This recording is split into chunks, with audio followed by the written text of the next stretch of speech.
they're definitely eating themselves here. However, I think that there's something else going on. I think that David Frum's article from The Atlantic, The Smell of Fear in the Air, is actually correct. And that right there, my friends, is the reason why it is that this rant, which actually lasted right around 20 minutes, is getting so much time online.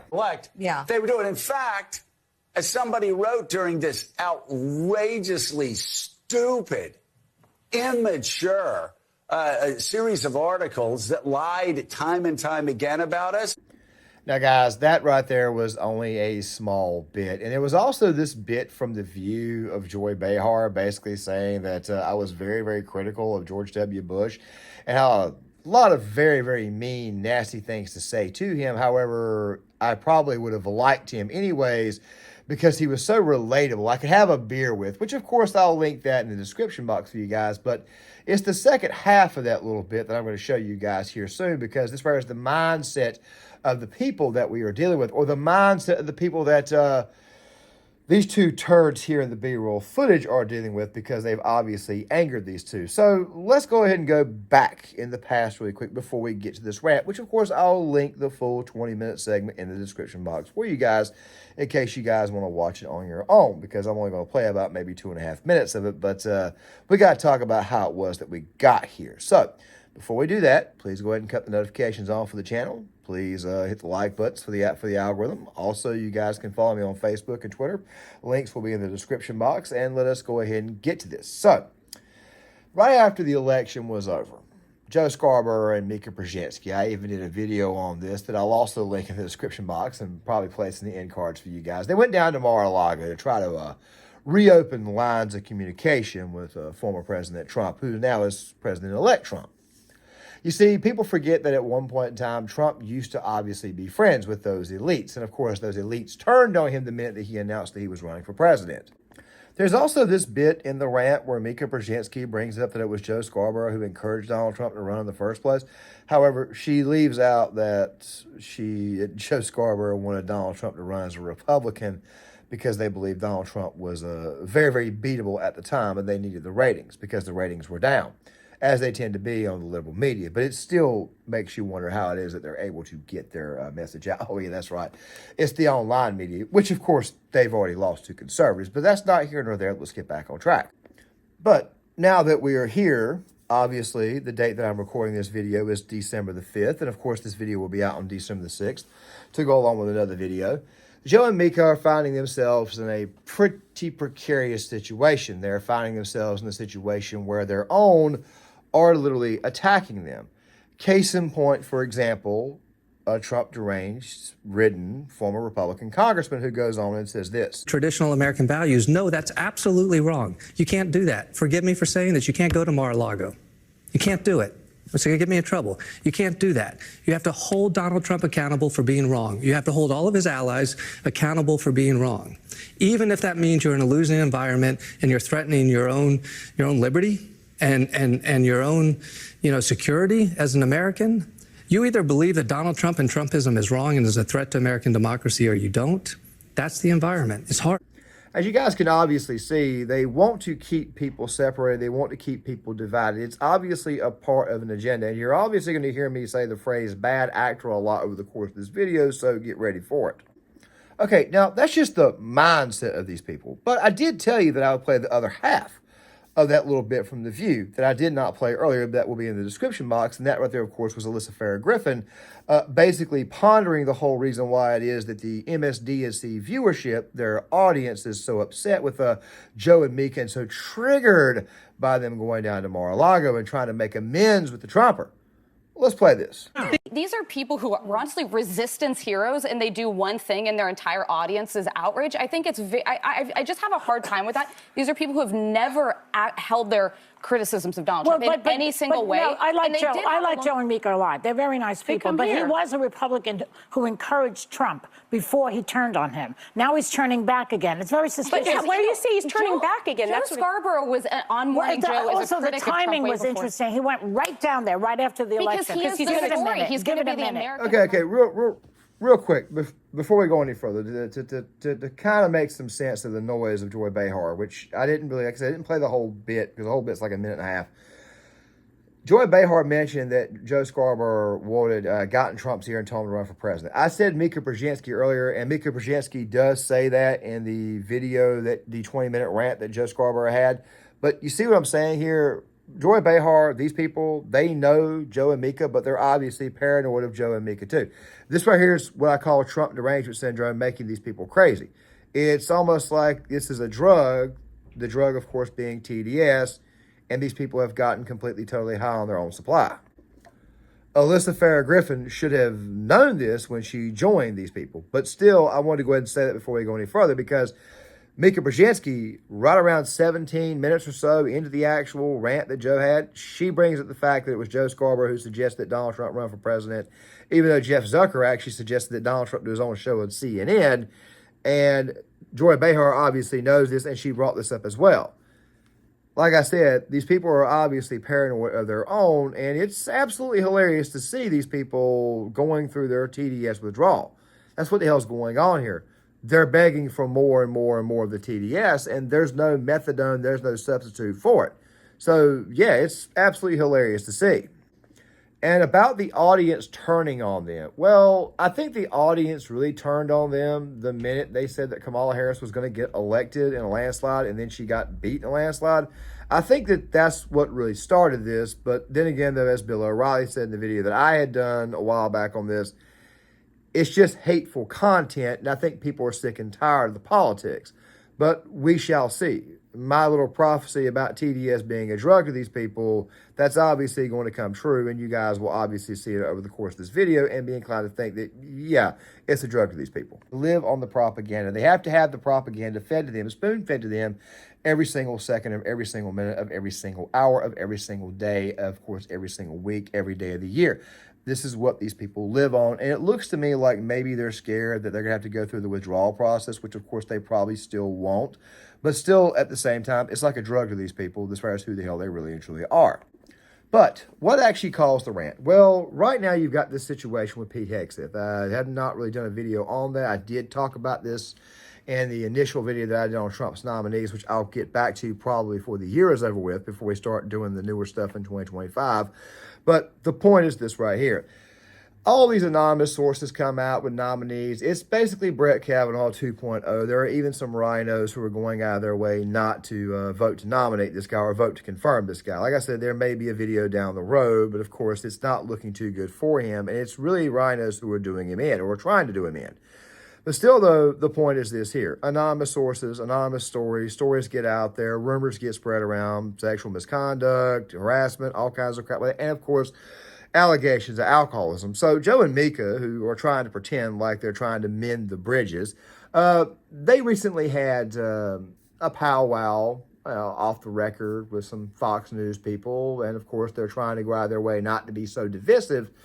But obviously, one person in particular is not exactly buying this, and that right there, of course, is David Frum, who wrote the article from The Atlantic, which I'll get to here in a second. But apparently, Mika Brzezinski felt the need to come out and give somewhat of an apology. Well, why did she apologize? Well, let's take a look at this a little bit. Just given what one sees on camera, if you're too drunk for Fox News, you're very, very drunk indeed. So that's alarming. In 1989, President George H.W. Bush nominated John Tower, senator from Texas, for Secretary of Defense. Now, Tower was a very considerable person, a real defense intellectual, someone who deeply understood defense, unlike the current nominee. Now, guys, I'm a veteran, a lot like what Pete Hegseth is, and I've had way worse said to me. But apparently, Mika was a little bit upset about that. So she basically decided to do a bit of I wouldn't call it an apology, but basically what she did was she came out and she said, look, we know people who work at Fox News. They're not alcoholics, they're not drunks, et cetera, et cetera, et cetera, which, quite frankly, was kind of surprising for her to say, or at least that's how I interpreted this small segment. Before we go to break, a little bit earlier in this block, there was a comment made about Fox News in our coverage about Pete Hegseth and the growing number of allegations about his behavior over the years and possible addiction to alcohol or issues with alcohol. The comment was a little too flippant for this moment that we're in. We just want to make that comment as well. We want to make that clear. We have differences in coverage with Fox News, and that's a good debate that we should have often. But right now, I just want to say there's a lot of good people that work at Fox News who care about Pete Hegseth, and we'll want to leave it at that. Okay, so you guys obviously saw that. You guys obviously heard that. Me personally, I didn't really take it as an apology, but like I said, I took it as you're kind of, I took it more as like you guys are overreacting. We're trying to bring things back together. And of course, we all know about MSDNC on the chopping block from Comcast because of how hateful it is. They're obviously trying to get away from this nonsense. So Joe Scarborough comes out. Joe Scarborough decides he wants to rant on Thursday morning in the A block, the opening segment of their show, about David Frum and those other leftoids who are turning on Joe and Mika, who also at the exact same time write articles like the one that I'm showing you guys now that will be linked in the description box by David Frum.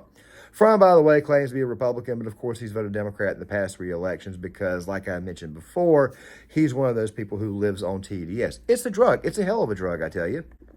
And the withdrawal stages from not taking that drug for a little while must be absolutely hell to go through. But still, though, the point is this right here. Joe comes out and he's obviously got to, he's got to defend his wife. He's got to defend his record. He's got to defend his honor.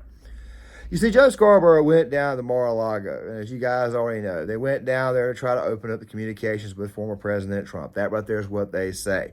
Scarborough, on the other hand, is playing this up like it's a venture to see exactly where it is that the Trump administration is going to go, whether they're going to govern or not, or how they're going to govern, or, like he mentions here, what they're going to do about Trump's nominees, because obviously these people suddenly care about the state of the country, the nation itself. Of course, all this talk and nonsense that you're about to hear is after they've gone out of their way to wreck the country's institutions, including the Department of Defense.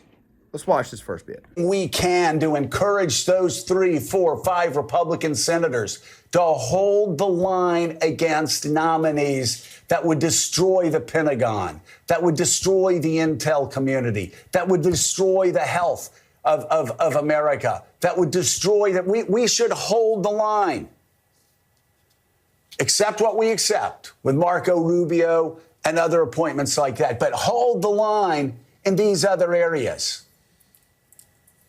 But not show fear. Not be fearful. They always accuse you of what they're guilty of. So they're basically scared that Pete Hegseth is going to be a disastrous pick. I want to say he kind of let it out that they were okay with Rubio, which is kind of odd, too, because a lot of Trump voters are upset because Rubio is the Secretary of State, the pick for Secretary of State. I kind of saw that coming. I'm a Trump voter, but I'm also a guy who used to be more of a neocon at one point in time, who's kind of like balanced himself out between neocon and MAGA. I'm more MAGA than I am neocon, but I come from that section of conservatism, basically a Reaganite. But still, the point is this right here. Marco Rubio being named Secretary of State is not something that Trump voters should panic over. If anything, you should actually be happy with this, because the best way to avoid wars is actually have somebody who's not afraid to start one in charge of U.S. foreign policy. Think about it this way here. You're less likely to get into a fist fight with somebody who's hired muscle their security, right? That right there, for the most part, is what Marco Rubio is. Just saying. But still, Joe Scarborough's got to go out of his way to go after those who, by the way, were not mentioned by name, but you could obviously tell. Ones like Tulsi Gabbard, ones like RFK, and Pete Hegseth, the ones that he wants to go after because Trump wants these people in his cabinet, of course. But still, though, you basically indicate from the article, Mr. Frum, who's got like stage infinite Trump derangement syndrome. He's an addict of it. He's got to have it to keep him from going into withdrawals and possibly dying or having a heart attack. Obviously, these people are seeing right through it, and they believe that what's really and truly going on here is that Joe Scarborough and Mika Brzezinski are scared of Trump. I don't believe that for 1 second, and I want you guys to tell me what you think, I don't believe for 1 second that Joe Scarborough is scared of Trump. I don't believe he's scared of David Frum, but I do believe that he is scared of something else that, quite frankly, we cannot see. You can call it the CEO, you can call it Comcast, you can call it whatever the hell, you can call it the Bilderberg Group, you can call it whatever the hell you want to call it, but obviously he is scared of something. He's just not scared of Trump, because if he was scared of Trump, then he would not have covered him the way he did when Trump was in office the first time, with all the lies and the BS that Joe Scarborough and Mika Brzezinski peddled to the American people. All the raw sewage that they put out there for the elderly who watch their content every day to ingest. Journalism, my friends, is in fact dead. At one point in time, I wanted to do that, but then I began to see exactly what journalism was full of, and yeah, I'm not such a big fan of it anymore. But of course, we got to get to that rant.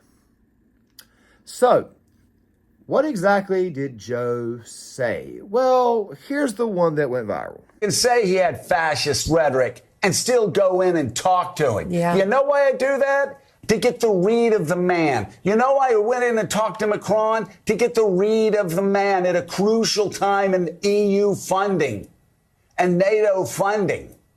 Do you know why I went to leaders in the Middle East who were angry at the United States, and I sat there and I listened to them attacking me personally for 45 minutes because of U.S. policy? You know why I do that? To get the read of the leader, to get the read of where the country's going. So I can come back here and talk to you and let you know what the hell is going on. With context and give you context, insight, and background. You know everybody we have on the show that's a reporter? It's what they do every day. It's hilarious to see a liar call out another liar, because nothing that Joe Scarborough says there is anything that he's ever been a champion of.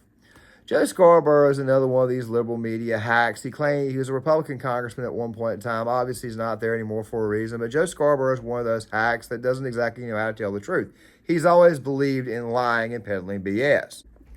And what's happening is that David Frum here believes that Joe Scarborough is afraid to peddle the BS, afraid to peddle the propaganda anymore, even though it's pretty obvious that he's going to continue to peddle the propaganda, because Trump, from what we understand, basically told him and Mika Brzezinski to kick rocks when they went down to Mar-a-Lago. I don't blame him. I was Trump. Unless it's breaking news, unless it's something that needs to be said to the American people directly on the television screen or in an interview, I would not talk to the liberal media, not one damn bit this time. I wouldn't give them anything. I would put everything out on Twitter, X, whichever one you might want to call it, because that right there is really how Trump kind of got where he is, or he kind of accelerated where he was, how he got bigger than what he already was. That right there is me, because we already know that for the next 4 years, these people are just going to lie and create whatever nonsense. And I say let them go ahead and do it, because after a while, people just cut it off, and then eventually nobody watches MSNBC or CNN at all. Well, CNN, maybe. They'll tune in to watch Scott Jennings. But then again, at the same time, like I said, if I was Trump, I would treat these people like the feds. I mean, like mushrooms. I would feed them shit and keep them in the dark. But I'm not finished just yet, because obviously Joe has got to come out here and basically tell everybody in the world that you're all a bunch of hypocrites. Let's watch. You know what? People are upset with some of our guests, some of our friends. Maybe we snuck up on them too fast. Maybe we should have given them more of a warning. Whatever, it's fine. But guess what? The main complaint was that we called Donald Trump's rhetoric fascist during the campaign. And then we went down to have an off-the-record comment with him. Guess who else does that? Let me see. From the New York Times, the New York Washington Times, Post, the Wall Street. You know what? I even think folks from the Atlantic. I think actually, I think they might probably be doing that. If they have a chance to talk on the background with the incoming president and president-elect. I wouldn't say that all of these agencies that he mentioned, these companies like the Washington Post and the New York Times, I wouldn't say that they actually do that, because they've actually been known to misquote people. But still, at the same time, that's what journalists are supposed to do. They're supposed to actually go talk to people. They're supposed to actually get information from them. The problem is that oftentimes they get the information and they report what was not said, or they report the lies and the BS and actually take somebody completely out of context, which is another reason why it is I bust out laughing when I hear someone like Joe Scarborough say it's about context when these people are clearly just creating their own context, meaning that they're just lying to you every day. But guys, let me end the video on this note right here. This right here is what you are going to see going forward. You're going to see people like Mika Brzezinski and Joe Scarborough. You're probably going to see Joy Reid while they don't have much time left on the air. You're probably going to see the lies get much, much more thick. You're probably going to see them get more outrageous. As a matter of fact, you're probably going to laugh every time you watch these people. As a matter of fact, I may even still keep talking about these people from time to time because the crap these people say is absolutely hilarious. But then again, though, at the same time, YouTube loves to suppress that type of content. The fact of the matter is that these people are somewhat scared of their own boss. They're somewhat scared of their own overlords. They're not scared about the politicians that they got to cover. They're not scared about the people that they interview because guess what? They've always lied about them. They've always maligned them. They've always attacked them. They've always viciously gone after them. They've always misrepresented them because they are, of course, bad actors. However, the bad actors behind these bad actors are obviously a little bit concerned that the bad actors that I'm talking about won't continue to remain bad actors. So, yes, the bad actors are all about to, well, they're about to start, that circular firing squad that Obama like. I ran out of things to say just now. I'm sorry. I just still even it. Either way, though, that right there is what the hell is going on here. These people are clearly afraid of the audience that they actually radicalize because the truth is they radicalize the viewership. They radicalize the audience. They radicalize the readers of such bad publications as the Atlantic and the New Yorker. They're the ones who are responsible for this, so they're kind of sort of reaping what they sowed. But you guys tell me what you think in the comment section. I would love to hear what you guys have got to say about these people because to me, this was absolutely hilarious and quite frankly, couldn't have happened to a better bunch of people. That right there being said, please hit the like button, subscribe, share the video, sign off in the comments, and I'll see you guys later.